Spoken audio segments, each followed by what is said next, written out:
The cry for help came not as words but as a pulse through the stars, a trembling heartbeat of fear that reached the ears of humanity. It was not a sound but a vibration, a shiver carried by ancient waves across the endless black, and when it arrived, it did not strike as a whisper, it roared inside the minds of those who could hear it, like the echo of thunder rolling over oceans too vast to comprehend. In hidden laboratories buried deep beneath mountains, human scientists paused their work as their instruments screamed with signals they had never before encountered. The patterns twisted and turned in ways no natural star could produce. There was rhythm, there was intent, it was a voice, without language, yet heavy with emotion, and that emotion was unmistakable desperation. The message spread faster than light could travel from one mind to another, from one corner of Earth to the next, through networks, satellites and screens. The people saw not words but a truth, raw and undeniable. Somewhere out there in the dark someone was pleading, someone was dying, someone was afraid. The halls of power leaders gathered, their faces pale, as they watched the translation flicker across digital walls. It was not a command. It was not an order. It was a plea: help us, or we will vanish, help us, or we will fall, help us before it is too late. And in that plea was a weight that no leader could ignore, because humanity knew better than most what it meant to fight against a world that wanted you gone. For generations Earth had been there. Crucible storms raged across continents. Mountains crumbled under the fury of quakes. Predators stalked in forests and oceans without mercy, and disease swept through cities like fire in dry grass. Yet, humanity endured. They did not endure because they were strong from the beginning. They endured because they were broken 1,000 times and rebuilt, each fracture becoming steel, each scar becoming armor. So, when the cry arrived, humanity did not laugh, they did not question, they did not wonder if it was real or false. They recognized it instantly as something older than language itself, because every human heart had known at some point the sound of desperation, the voice that says, I cannot do this alone. And that night, the skies above Earth glowed with satellites, relaying the signal, ships in orbit listening with silent reverence, the oceans reflecting the lights of countless cities that had all turned their eyes upward as if waiting for the stars themselves to answer. And in the silence that followed there was an unspoken agreement, one that traveled not through votes or decrees, but through instinct. Humanity would answer the call, not because they sought conquest, not because they desired riches or fame, but because they understood that survival was a chain, and if one link was shattered, the chain itself grew weaker, and if one voice was silenced, then one day all voices might be silenced. And in that moment the fate of strangers among the stars became bound to the fate of Earth itself.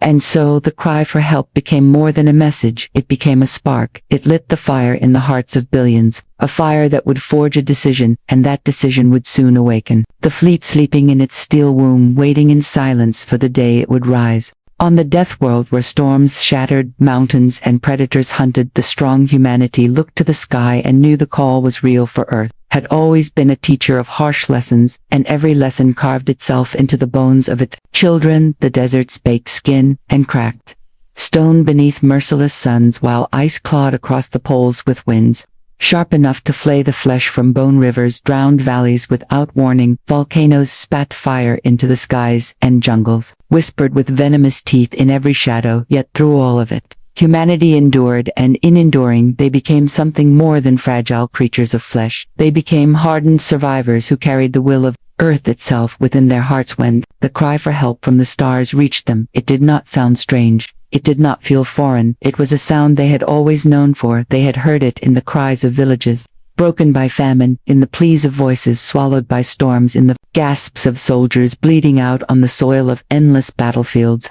Desperation was the first language humanity ever learned, and it was a language they would never forget. Children born on Earth grew into a world where survival was not guaranteed, where weakness was punished without hesitation, where to live meant to fight for every breath, in deserts where sandstorms raged like the fury of gods, or in cities where hunger stalked as ruthlessly as wolves in the night. Every human knew struggle. Every human carried the memory of ancestors who had clawed their way through extinction more than once. So, when the signal burned across their skies, humanity did not hesitate. They did not pause in disbelief. They did not hide behind fear. They lifted their eyes and saw a mirror of themselves out there in the void, a people screaming against the end and hoping that someone somewhere would hear the Philosophers called it destiny. They said that Earth itself had prepared them for this moment, that all the suffering, all the pain, all the centuries of fire and flood had been leading to this single choice to rise when another voice cried out from the dark. Others called it duty. They said that to ignore the plea would be to betray their own history, to turn their back on the very essence of who they were. Across the world, debates raged in the chambers of power, yet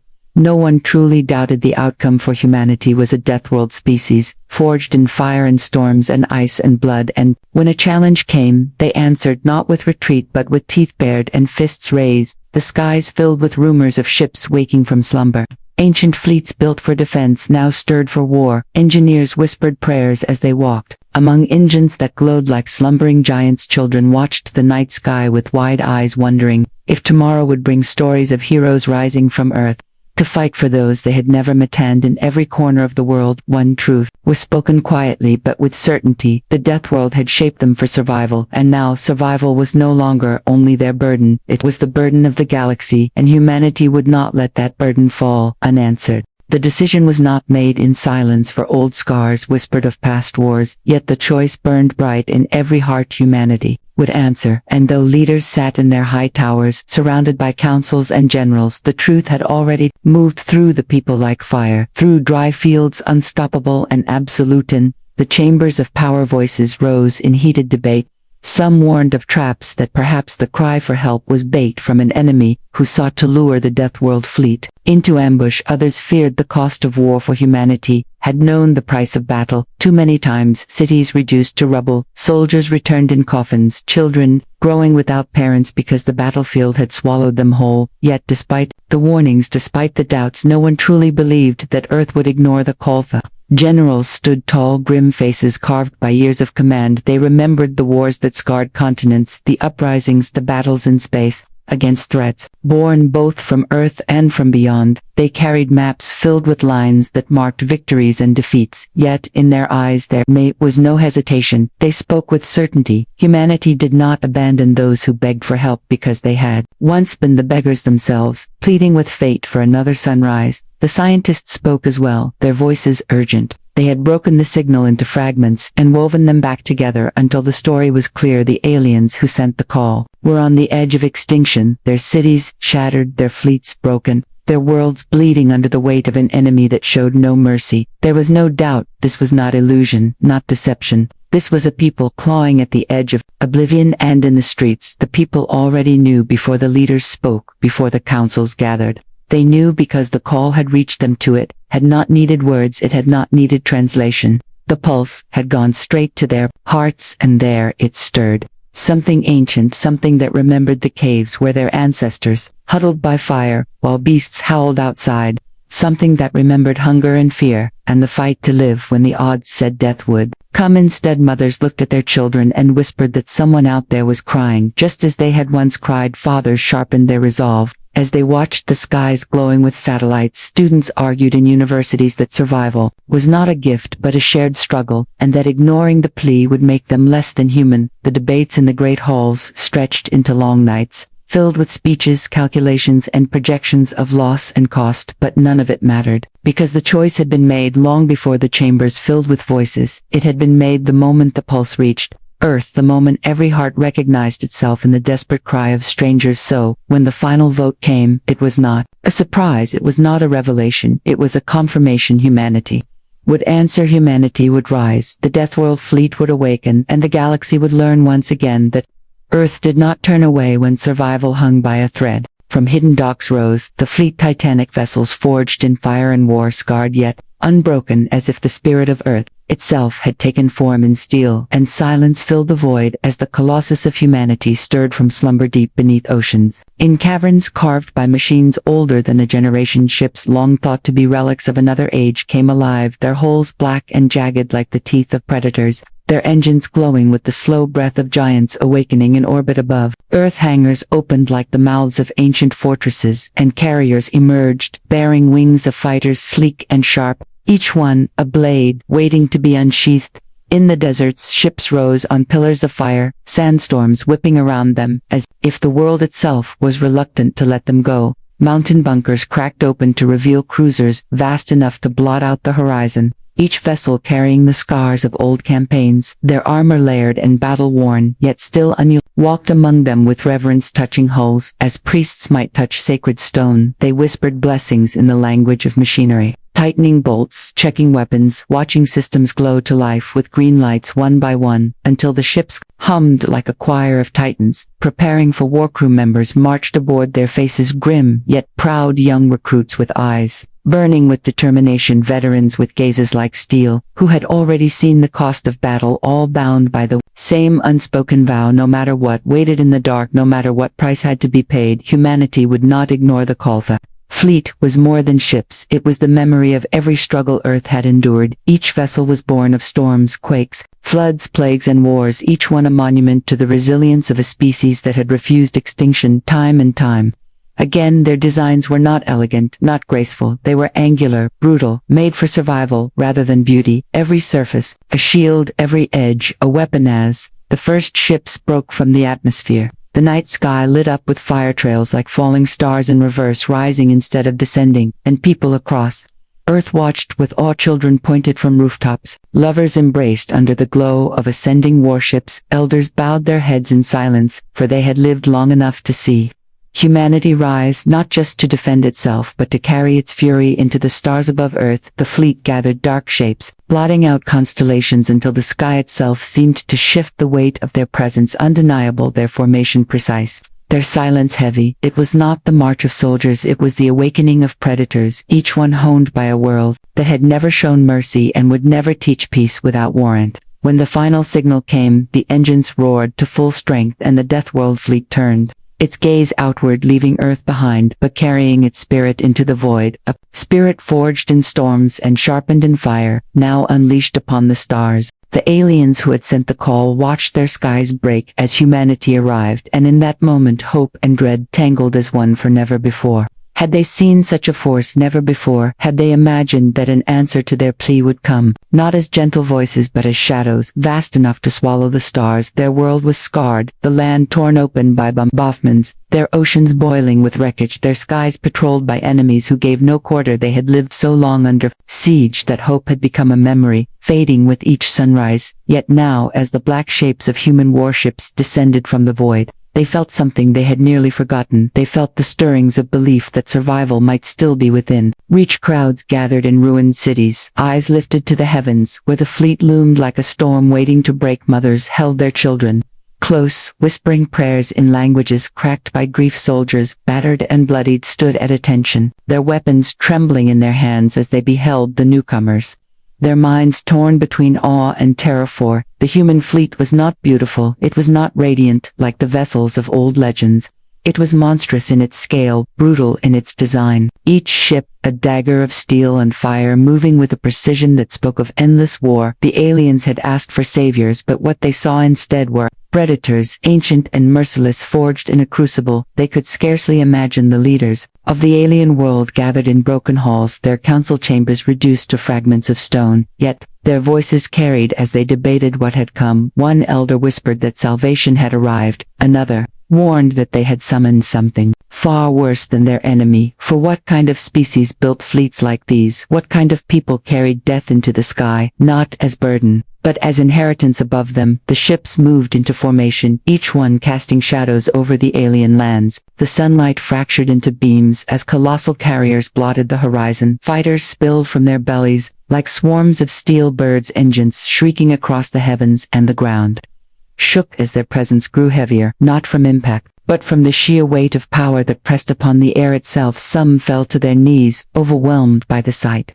Others fled in fear, convinced that this was not rescue but conquest. Yet beneath the terror, hope still burned, because the message had been clear. It had been desperate but clear: help us or we will vanish. And the humans had come not with promises but with armies. And so the aliens waited, hearts torn between salvation and annihilation, eyes wide as the Deathworld fleet settled into their skies, a fleet born from a world where mercy was rare and survival was the only law. A fleet that had heard their cry and answered in the only way it knew, with might. The enemy came in swarms, endless and merciless, their numbers blotting out the stars, their formations a tide of steel and fire sweeping across the void. Yet the Deathworld fleet did not falter, it did not hesitate, it moved forward with a calm born of centuries of struggle, and the silence before the clash was broken by the roar of engines and the scream of weapons awakening. The first wave struck hard beams of searing light raked across the shields of the human ships' detonations, rippled like thunder across the battlefield. Fighters spiraled in tight formations, hurling torrents of fire toward the enemy,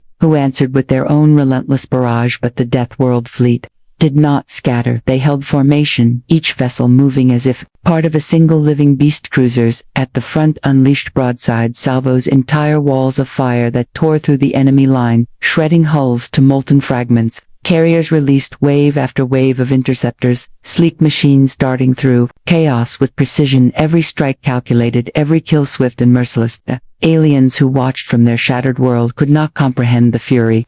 They had seen battles before, they had watched their own fleets fall torn apart, like glass before a hammer. Yet this was something different. This was not war as they knew it. This was annihilation delivered with cold, disciplined human. Battleships advanced without fear, their armor drinking in fire that would have obliterated lesser vessels. They carved paths through enemy swarms like predators wading through rivers of prey, leaving wreckage in their wake, each ship a monument to survival, each shot a reminder that Earth had never raised children whose formations broke against them. Wave after wave shattered upon the wall of iron and fire. The humans countered with strategies honed across centuries of conflict, feints that drew the enemy into traps, coordinated strikes that severed their lines, surgical precision where chaos once reigned on the ground. The skies burned with falling debris.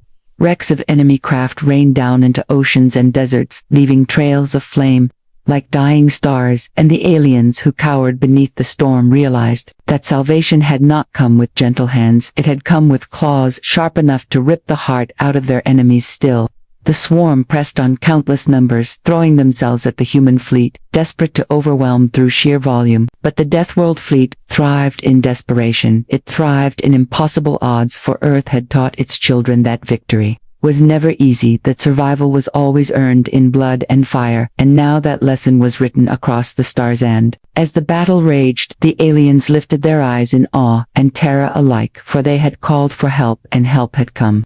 But it came not as a shield to protect, it came as a storm to consume, and the storm bore the mark of Earth, relentless, unyielding, merciless, until nothing remained but silence. Every strike of humanity was brutal and precise, born not of cruelty but of survival, for on their homeworld, mercy had always come second to endurance, and the memory of that truth echoed in every action of the fleet.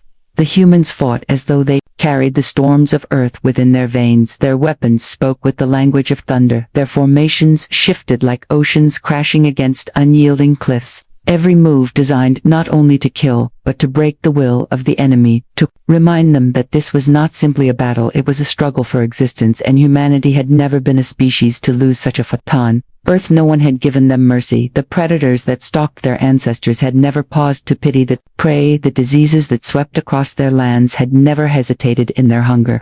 The storms that tore apart cities had never shown regret for the lives they ended. Humanity had been shaped in a world where survival was earned through pain and persistence, and now that same law ruled their conduct in the stars. Fighters screamed across the void, weaving between enemy swarms with movements too sharp and deliberate to be random.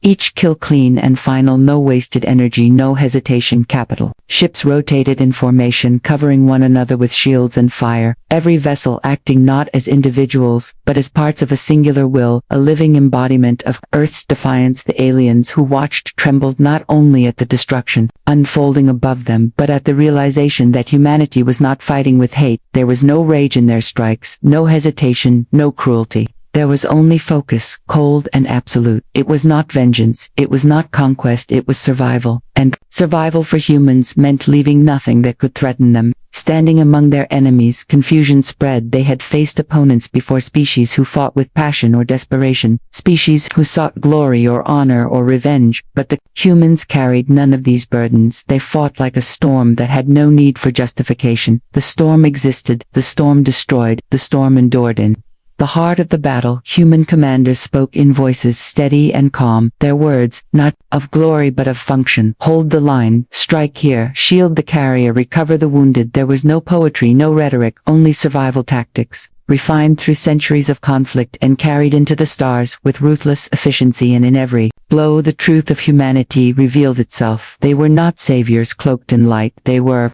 predators cloaked in steel, and yet within that predation there was a strange kind of mercy, for their violence was not wanton, it was directed. Every strike meant to end the war faster, to silence the enemy sooner, to grant the desperate aliens below not endless suffering but the chance to live. And so the philosophy of Earth was carved into the battlefield: survival, above all endure, no matter the storm, strike with precision, show no weakness, and never stop until silence has returned to the world. The aliens trembled as they witnessed salvation cloaked in violence, for they had not summoned gentle guardians, they had called predators, who chose to shield the weak with claws and fire, and that truth pressed upon their hearts heavier than the enemy bombardments that had crushed their cities. They stood in broken streets, their eyes lifted to the skies, where ships of iron moved like gods of war, each strike tearing apart the enemy with precision, each movement as inevitable as the turning of the seasons. Some fell to their knees in worship, convinced that these newcomers were divine. Others wept in terror, fearing that once the enemy was gone, the humans would turn their fury upon them. The council of leaders argued in dim halls, their voices hushed yet filled with unease. Some called the humans angels of vengeance, a force sent by the universe to balance the scales. Others whispered that they had awoken a storm too powerful to control, a storm that might one day consume them as well. Their debates swirled, but none could deny the truth. The humans were winning. Children clung to their mothers, pointing at the streaks of fire that burned across the sky, asking if the monsters were gone, asking if the humans were truly here to save them. The mothers could only hold them tighter, for they did not know the answer. Hope and dread warred within them with each passing second. The front line's alien soldiers, who had long since lost the will to fight, stared in disbelief as the Deathworld fleet carved apart the swarms that had once crushed their defenses. They felt shame for their weaknesses, awe for the power before them, and fear for what it meant to rely on such a species for survival. In the silence between bombardments, some dared to whisper that they had not summoned saviors, they had summoned executioners,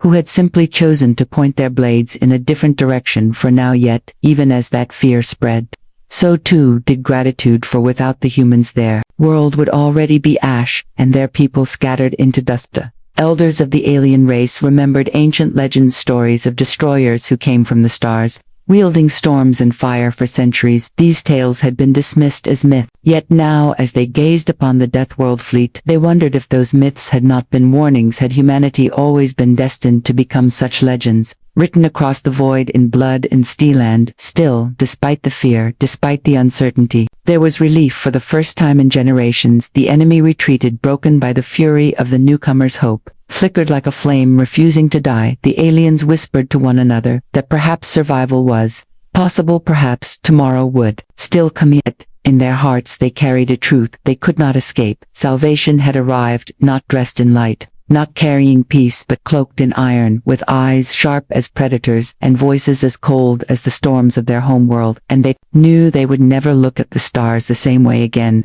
When the war was done, silence returned and the Deathworld fleet departed, leaving behind survivors who would forever remember the day humanity unleashed its might. The skies, once filled with fire, now drifted with smoke and the debris of countless wrecks. The oceans reflected the glow of burning metal as pieces of fallen ships sank beneath the waves. The ground was scarred, but it was still theirs, and for the first time in years the enemy was gone. The aliens walked among ruins with trembling steps. They looked up to see the human ships still hovering above their world, silent and motionless like predators deciding whether the hunt was finished. They felt gratitude burn in their chests, yet it was mixed with unease, for they understood that their survival had come not from compassion but from power. The councils gathered to offer words of thanks, but the humans did not answer with speeches. There were no declarations of victory, no celebrations. Their voices came across the channels, clipped, precise, acknowledging the survival of the aliens and confirming the retreat of the enemy.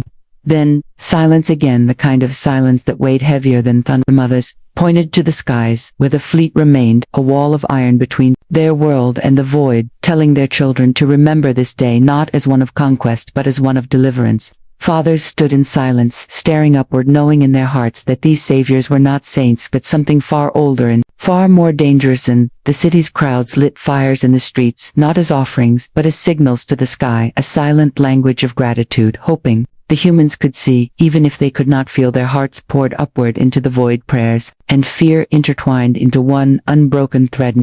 Then without warning the humans moved, engines ignited across the fleet carriers, closed their bays, battleships adjusted course, cruisers formed into precise lines like wolves gathering before the departure of the hunt. There were no parting words, no promises of alliance, no requests for tribute, only movement, clean, efficient and absolute. The aliens watched as the fleet rose higher into the dark sky, until it became a constellation of fire. Fading into the black, they felt relief that the storm had passed. Yet in that relief lingered a shadow, a realization that the Deathworld fleet was not bound to them. It was bound only to its own law of survival. Elders whispered that the galaxy would never be the same, for the signal that had summoned them had also revealed them. And now every world, every empire, every predator and prey among the stars would know the truth, that humanity was out there waiting in silence and ready to unleash its fury when called on. So the survivors rebuilt their world, their cities rising slowly from the ashes.